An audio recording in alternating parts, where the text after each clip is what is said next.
Spider-Man has died a lot over the years, but this time, he didn't even know he was being hunted. Across the multiverse, spider people are vanishing, not losing fights, not failing heroically. They're being erased. And the worst part? The hunters know exactly who they're looking for. This is the story of Spider-Verse.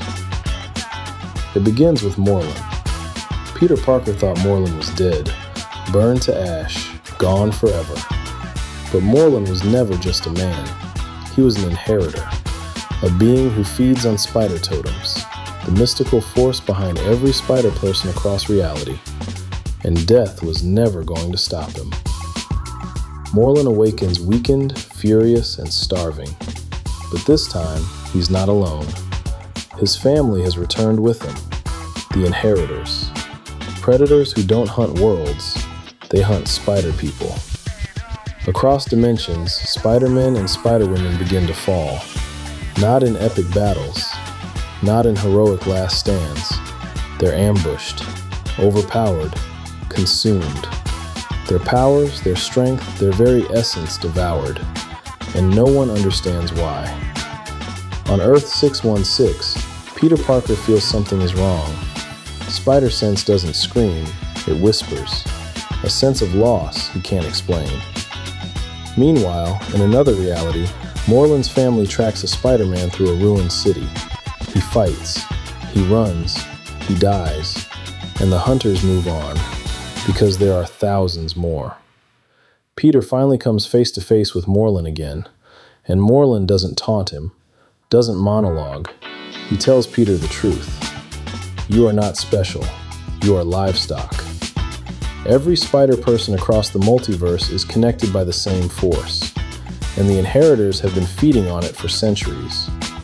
Peter barely survives the encounter, and that's when he realizes the horrifying truth. This isn't about him. It's about all of them.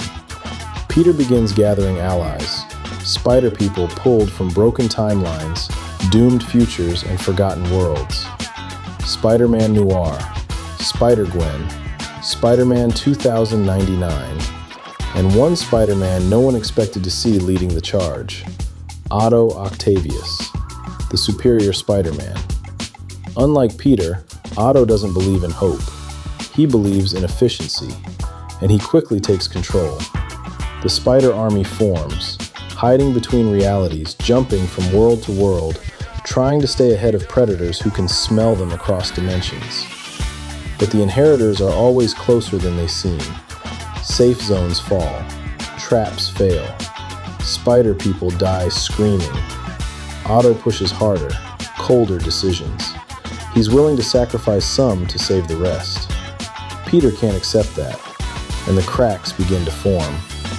In one brutal confrontation, Morlun slaughters spider people who never even knew a war was happening.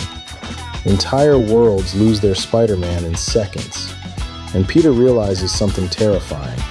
They aren't fighting a war, they're being farmed. The Spider Army makes a desperate stand.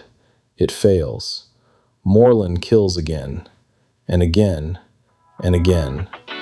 Peter watches spider people he barely knows die protecting strangers they've never met.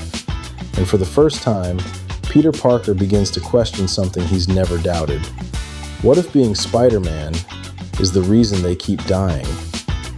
The turning point comes when Peter realizes the Inheritors don't understand sacrifice. They don't understand compassion. They don't understand choice. They've only ever hunted prey. So Peter changes the game.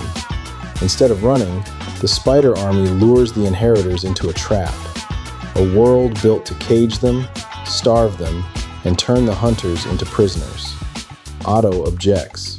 The plan isn't clean, it isn't perfect, but it works. The Inheritors are sealed away, trapped in a world with no spider totems to feed on.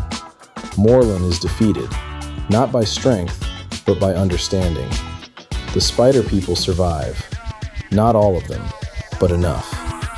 When the war ends, the Spider Army disbands.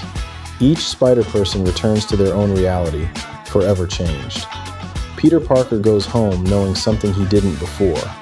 Spider-Man isn't just a hero. He's part of something ancient, something cosmic, something hunted.